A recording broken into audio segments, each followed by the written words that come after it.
à tous, bienvenue dans ce 7e numéro de One Shot sur Script.fr. Heureux enfin de pouvoir rediscuter cinéma. On en parlait depuis des années, que ce soit un sequel, un reboot, un spin-off, un prequel.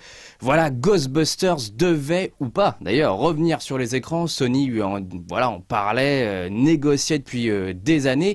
Et il y a 2 ans, ils ont confirmé ce... On ne sait pas vraiment ce que c'est. Est-ce que c'est un prequel? Est-ce que c'est une suite? Est-ce que c'est un spin-off? Bref, en tout cas, Ghostbusters est bien de retour sur les écrans, une version féminine. Et avec moi, pour en parler, Adrien et Samir de Script.fr. Bonjour, messieurs. Bonjour. Bonjour. À technologie, on a des micros. On a des micros, et voilà, depuis 2 émissions, puisque voilà, nous gagnons des millions grâce à ces émissions. Alors, vous connaissez maintenant la question traditionnelle de cette émission. Est-ce qu'on attendait ce film Ghostbusters?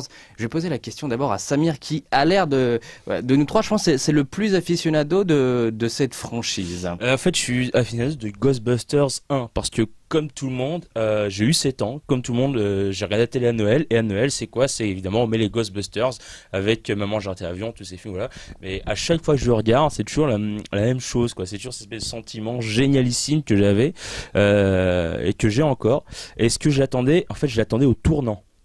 J'avais vraiment peur du film, non pas parce qu'il y a un cast féminin, hein, ça à lui je m'en tamponnais, c'était le fait de voir rebooter Ghostbusters comme ça, sans Dan Aykroyd, sans Bill Murray, j'ai peur qu'en fait ils prennent des acteurs un peu lambda, sans gueule en fait, sans un petit peu ce qui se fait maintenant aujourd'hui, avec cette mode de rajeunir à fond les personnages.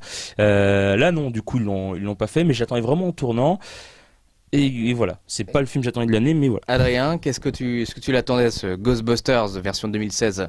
Oui, je l'attendais du fait que, contrairement à Samir, j'aimais beaucoup les films originaux, même s'ils ont pris un sacré coup de vieux, donc je trouve que c'était... Contrairement, j'adore les films originaux.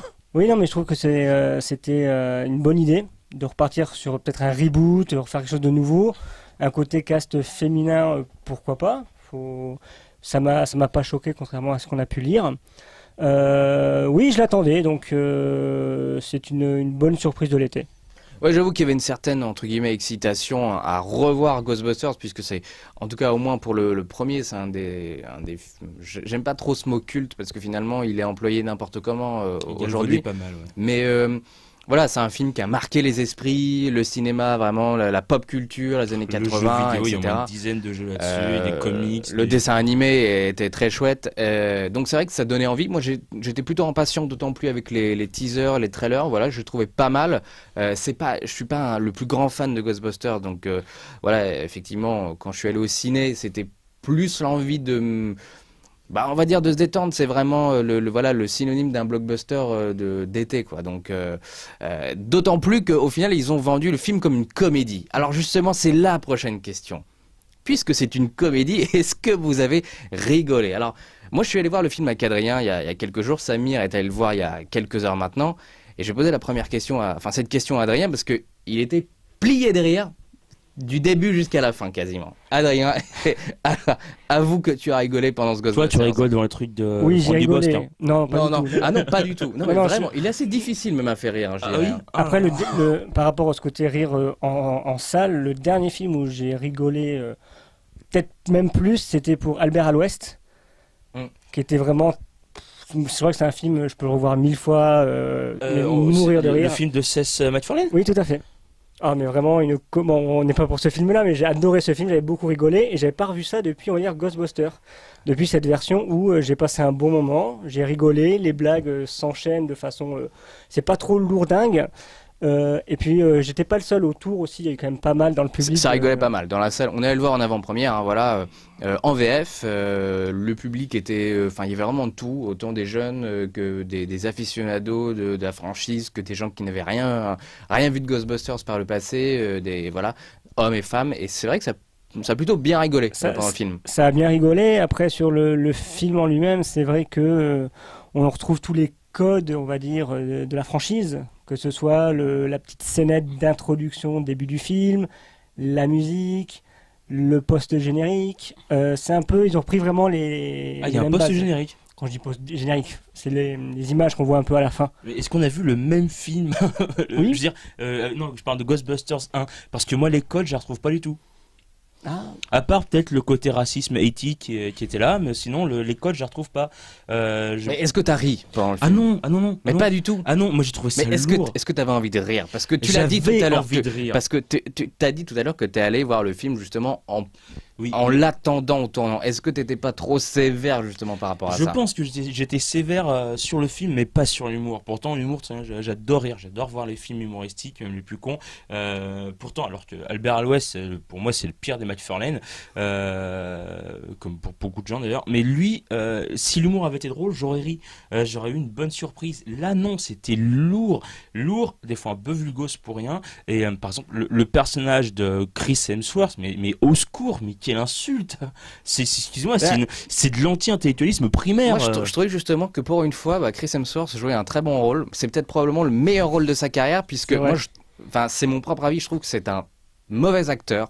C'est quelqu'un qui fonctionne à Hollywood parce que c'est un beau gosse, et c'est d'ailleurs pour ça qu'il a été engagé sur Thor, et c'est certainement pas pour son talent d'acteur. C'est quelqu'un qui peut être bon éventuellement s'il est très bien dirigé, mais là sur le coup je trouve que il retourne un peu la situation du type de rôle qu'il a eu dans le passé, à savoir le héros, le mec musclé et tout, en jouant un peu un gogol finalement, quoi. C'est ça, il s'auto-critique, il s'auto-parodie lui-même, Mais et c'est plutôt bien amené, Mais je trouve. sais pas s'il en a vraiment problème, conscience par Le contre. problème, c'est que moi, je veux voir un personnage original, j'ai pas envie de voir une satire de Thor. Donc, par exemple, il le dit, Mais c'est ça. pas vraiment Il- une vraie satire de Attends, Thor. il le dit souvent, par exemple, à mes heures perdues, je suis super-héros, ou encore. Oui, mais c'est un des clin blagues, d'œil. ça, c'est c'est un une clin joke. d'œil. Moi, j'aurais pu appeler Thor, ou. Oui, mais c'est un clin d'œil, c'est Mm. pas une satire de Thor. C'est pas comme s'il jouait dans une parodie style Scary Movie Non. où il fait une sorte D'accord. de faux dieu. Alors, une satire de Chris Hemsworth, moi, c'est pas ça, je veux voir, c'est un personnage original. Qui soit un peu neuneux, comme l'était la standardiste dans le premier, je suis d'accord.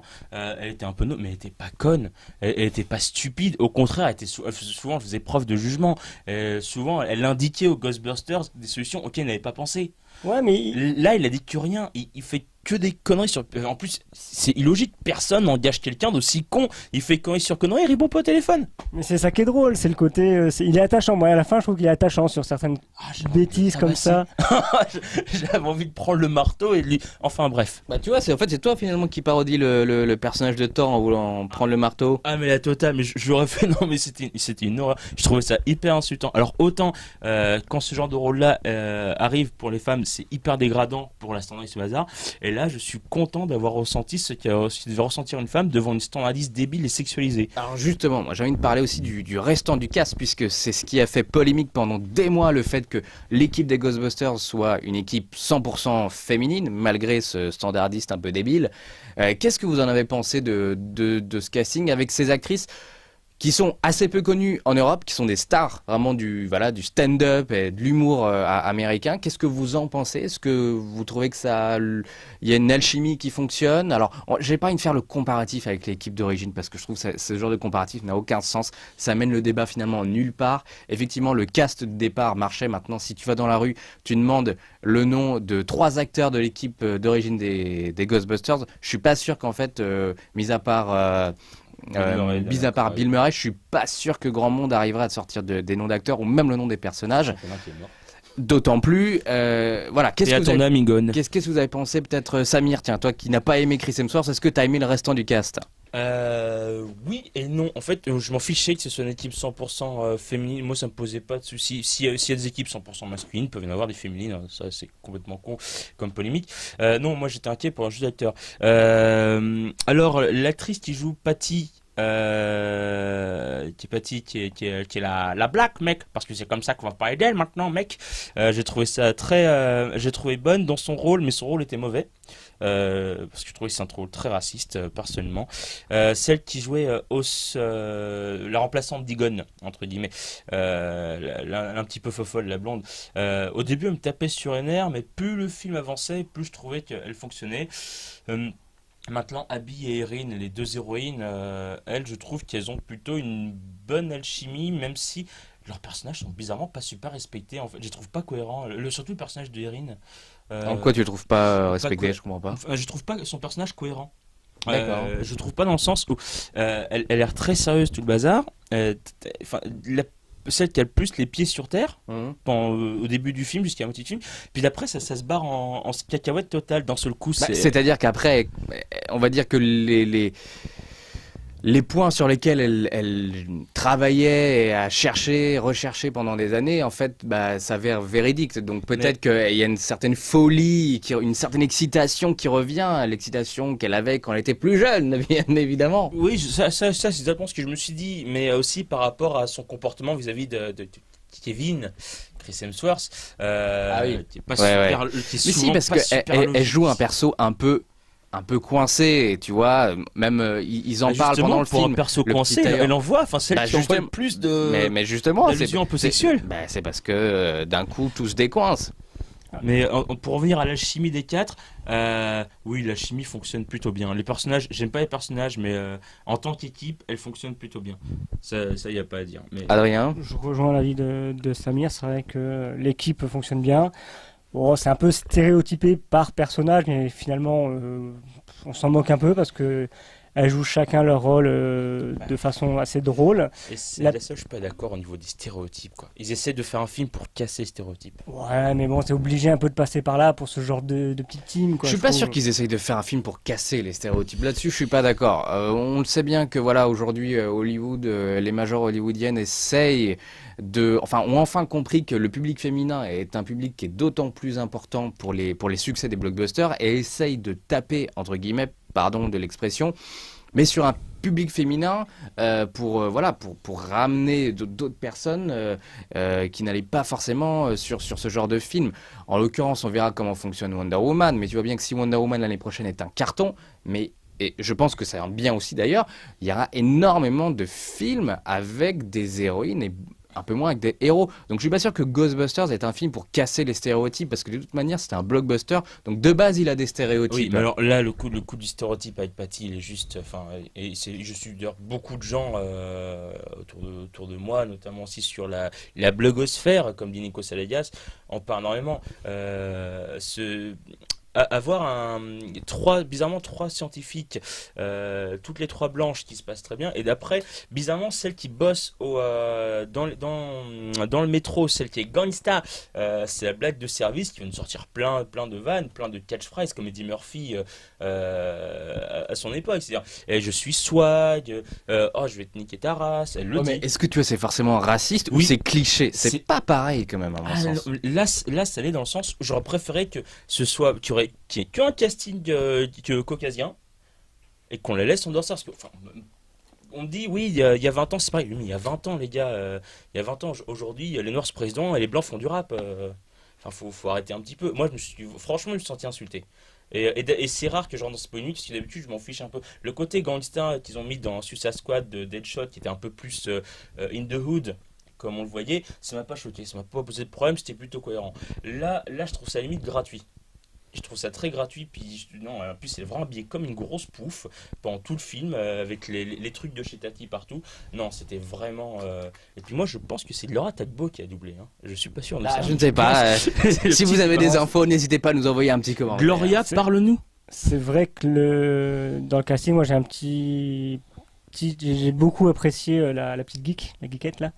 Ouais, je crois que c'est l'un des persos préférés de tout le monde, assez fun, très drôle. Elle est complètement déjantée. Au début, on fait beaucoup, folie. Ouais, mais c'est comme tu t'habitues, comme tu disais tout à l'heure. Ouais. Avec tous ces petites machines qu'elle nous fabrique, un peu la MacGyver et tout, très très sympa. Visuellement, le film aussi est plutôt bien foutu. Moi, je trouve cool. La 3D fonctionne. Oui, ça c'est rare. Par contre, rare. La 3D fonctionne. Pourtant, on a vu Suicide Squad récemment, ça va rien. Pourtant, ça, à mon avis, c'est un film qui devait utiliser bien plus. Là c'était vraiment efficace. Et vraiment, des fois, vous voyez vraiment les fantômes sortir un peu de l'écran. C'est ça. Alors que d'habitude, on a juste l'impression d'une superposition sur l'écran. Là, non, ça sortait. C'était direct. Ouais, la 3D est pas mal. C'est vrai que même les effets étaient sympas. Je trouve les fantômes plutôt cool. Plutôt réussi. Je suis pas sûr que ça vieillisse très bien, mais il y avait un côté fluo qui marchait plutôt bien. Encore une fois, pour un film d'été, pour un film Ghostbusters. Tout à fait. Et c'est vrai que là-dessus, je rejoins Adrien sur ce qu'il disait tout à l'heure. C'est vrai que c'est un Ghostbusters Alors, le film sert pas à grand chose, bien évidemment, ça va en rien révolutionner le cinéma ni l'entertainment. On en reparlera tout à l'heure, je sais pas s'ils peuvent vraiment éclore de ce film quelque chose pour une potentielle franchise, mais c'est le Ghostbusters des années 80 retranscrit aujourd'hui avec les effets spéciaux d'aujourd'hui. Et du coup, sur le côté vraiment pur divertissement, ça fonctionne, même si encore une fois, il y a un vortex dans le film. Encore une fois de plus, toujours. Mais encore, celui-ci ne m'a pas vraiment dérangé. Non, parce qu'en fait, finalement, plus le temps passe, plus il y a les vortex, plus on s'en carre complètement des vortex. On va Alors, peut-être faire une émission spéciale Vortex un jour. justement, est-ce que vous pensez que ce nouveau Ghostbusters peut entraîner potentiellement l'ouverture d'une nouvelle franchise? Est-ce que vous voyez un intérêt à faire une suite? Est-ce que, bon, c'est vrai qu'apparemment, ils parlent toujours de ce spin-off avec une équipe masculine. Est-ce qu'il y a un intérêt? Est-ce que peut-être avoir les deux équipes en même temps? Enfin, je sais pas. Qu'est-ce que vous en pensez de cette franchise? Est-ce qu'il peut y avoir quelque chose en plus? Moi, je pense que personnellement non, mais après bon, tu me diras, avec l'original, ils ont bien fait un 2 qui était calqué sur le 1, alors pourquoi pas. Enfin, je pense que oui et non. En fait, je veux pas qu'il y en ait une autre, mais je pense qu'il y a matière à en faire un autre dans le sens où là, il y avait des éléments que j'étais content de trouver. Par exemple, les armes secondaires qui n'étaient pas du tout exploitées dans. Ouais, ça, c'était fun. Qu'on a commencé le côté gadget, voilà, ouais. qu'on a commencé à voir sur Ghostbusters 1 de Mega Drive où il était dessus, et le dessin animé Extreme Ghostbusters Tout où, à là, fait. où il y avait les armes personnalisées, où il y avait une espèce d'entité. J'aimerais bien aller voir ça. Ensuite, j'aimerais bien voir comment ils construisent la chambre ectoplasmique pour garder les fantômes. Mais est-ce qu'il y a vraiment une intrigue potentielle? Parce que là, effectivement, c'est du gadget, entre guillemets, tu vois ce que C'est je un veux peu dire? comme Men in Black, il n'y a pas vraiment d'intrigue sur la longueur. Les humains font la régulation des aliens, et bah, je pense qu'on peut faire pareil. Les humains, ils créent un service de régulation des fantômes. Il va faire un Men in Black Ghostbusters. Là, ils vont bien faire un Tokyo Jump. Je pense... 22 Jump Street Men in Black. Mon Dieu. Non, après, je pense que ce qui serait intéressant, c'est de les mettre hors de leur Hors ville, de New York, hors de peut-être. New York, parce que un peu, peut-être que c'est peut-être abusé, un peu un côté Conjuring, peut-être aller sur des cas de possession, de fantômes en extérieur de New York, à la campagne, faire des choses un peu plus pas sombres, parce qu'après on va nous dire. Ça fait qu'il un faut- peu Scooby-Doo quand même là sur le coup. Mais ce serait pas inintéressant. Celui-ci, donc les... Non, le fait de, par exemple, de Oui. les voir sur d'autres cas en Tout fait. à fait, quoi. oui. Parle ce pas de serait Scooby-Doo, ils vont vouloir rebooter la franchise. Après. Bah, ils vont C'est en rebooter projet. Scooby-Doo. Mais ça sera un film 3D. Donc non, après c'est vrai que il y a de la matière. J'ai un ami lui qui me disait que de toute façon on touche pas aux films originaux, que c'est un peu une honte d'avoir fait cela. Je suis pareil. Mais non, c'est un. On touche Si pas ça à pouvait Mona être un Lisa. one shot, ça me dérange pas, c'est ce que je veux dire. Ouais. Ce serait pas mal. Après, si c'est faire une suite pour faire une suite et faire de l'argent, pas grand intérêt. Ah, mais c'est pas du tout le côté. Mais Hollywood, ils font pas ça, ils font pas des suites pour faire de l'argent. Ça c'est. Bah, évidemment. Mais bon, ils aiment l'art. Après, effectivement, je suis pas trop d'accord sur le fait que bon, il y a des choses. Effectivement, il y a quelques films qui sont pas intéressants à rebooter ou à faire des remakes, mais il y a des très grands films, des classiques aujourd'hui. Ben-Hur par exemple. D'ailleurs, qui va avoir un remake à la rentrée, mais le Avec Ben-Hur, l'acteur qui joue Doom. le remake, enfin le Ben-Hur dont on se souvient C'est un remake. est un remake. Scarface des années 80 est un remake d'un très bon film aussi. The Thing de Carpenter est un remake. La Mouche aussi. Donc ça dépend. Le remake, tout dépend. Tout dépend ce qu'on en fait. Là encore une fois, je disais tout à l'heure, ce film sert pas à grand chose. Et d'ailleurs marche pas tant que ça. Donc moi je crois assez peu. Je dois avouer. À l'étendue de la franchise, sauf s'ils font une sorte de crossover comme ils vont le faire avec 22 Jump Street et Men in Black, puisque de toute manière c'est le même studio, c'est Sony. Est-ce qu'on pourra en parler de ça un jour? Bah, on en parlera quand le film sortira, Est-ce malheureusement. qu'on peut en parler avant? Si ça se trouve, ça sera fun, pourquoi pas, moi. Après tout, moi j'ai adoré les 22 Jump Street, j'ai plutôt bien aimé apprécié le 1, les Men j'ai in pas Black. trop aimé le 2. Why not? Bref, dernière question, est-ce que vous conseillez malgré tout de voir ce film au cinéma? Oui, personnellement oui, parce que c'est un bon moment. On voit pas le temps passer. On rigole si on Il a vu le temps passer. Voilà, bon, moi j'ai pas eu le temps passer, j'ai bien Ah oui, rigolé. parce que, en fait, il faut savoir que quand je suis arrivé, j'en ai putain 2 heures de ma vie. Ah non, mais c'est 1h30. Non, c'est 2 heures. Ouais, je crois que Ah le non, film- c'est 1h30. Franchement, je crois que le film durait 1h30, mais parce que j'ai pas regardé ma montre. Ah enfin. ouais, non, c'est 1h57 de film. Et moi, j'ai sorti chacune des minutes. Hein. Du coup, tu C'était- ne conseilles pas d'aller voir le film. En fait, je conseille aux gens d'y aller. je conseille aux gens de se faire leur propre idée, de voir à peu près, du coup, et surtout de dire au monde ce qu'ils en pensent, de partager ce coup-ci le film. Parce que je trouve vraiment ce film est mauvais pour plusieurs raisons, et aussi dans le sens où il est plein de mauvaises intentions. J'ai rarement vu un film avec autant de mauvaises intentions depuis Transformers Michael Bay. Pourquoi? Parce que il essaie de toucher le côté féminin sans pour autant le respecter. Il essaie de toucher le côté geek sans pour autant le respecter. Il touche à une franchise sans la respecter. Et moi, c'est pour ça, les gens, allez le voir, faites-vous votre opinion, et vous verrez ce que ça fait de se faire cracher la gueule pendant 2 heures, quoi. Ouais. Moi, ça m'a pas déplu finalement. Continue. Merci à tous d'avoir regardé cette émission. N'hésitez pas à nous suivre sur Facebook, à vous abonner à cette page YouTube et aussi à nous lire sur script.fr. Messieurs, à très bientôt. À très bientôt. On se rejoint pour une nouvelle émission. Me demande Oui. pas ça sera quoi, je ne sais pas. En tout cas, ça sera pas Peter et Elliot le dragon et... Oh, pour une fois qu'il y avait un mec qui valait le coup. Ah ouais, non. Non, je leur souhaite bonne chance d'ailleurs. À très bientôt. Salut, ciao. Au revoir. Au revoir.